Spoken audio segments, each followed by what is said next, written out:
Еден телефонски разговор невештачен и без никаква веродостојност меѓу Сашо Мијалков и Мендух Тачи беше доволен доказ за кривичниот суд денеска да му пресуди на поранешниот шеф на контраразузнавање.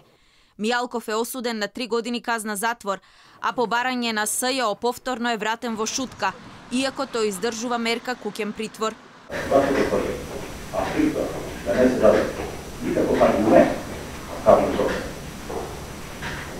Nastupa na potreban način, može se sada samo na 12 školstva, tražimo.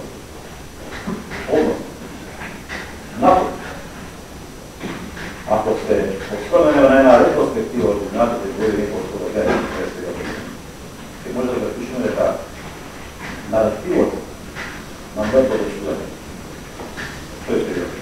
To nije jest, treba da je tu mala indicija, da ja ću pomysł, a tamo da planiram, nadam, tako nešto.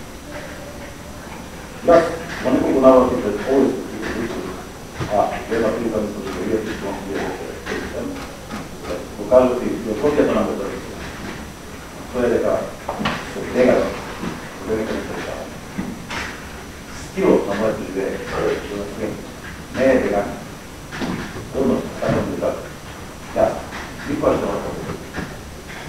И толкова преsuda ја. Почва да ја плацинам тој. Това ќе грешно и доживе на така.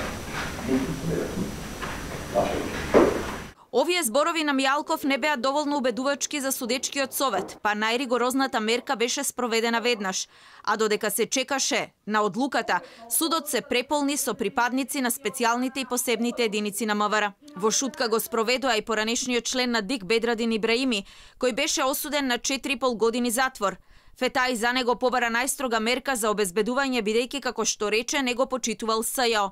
Ибраими појасни дека специјалното обвинителство е ненадлежно, бидејќи обвинението за овој случај било поднесено на 25 дена после утврдениот рок од 18 месеци. Затворска казна од 3 години и 2 месеци беше изречена и за лидерот на ДПА Мендух Тачи. Останатите тројца поранешни членови на ДИК, Сашо Срцев, Анета Стефановска и Владко Сајковски, се осудени на по 3 години затвор. За сите нив има одредено мерка на предпазливост, еднаш неделно да се јавуваат во судот.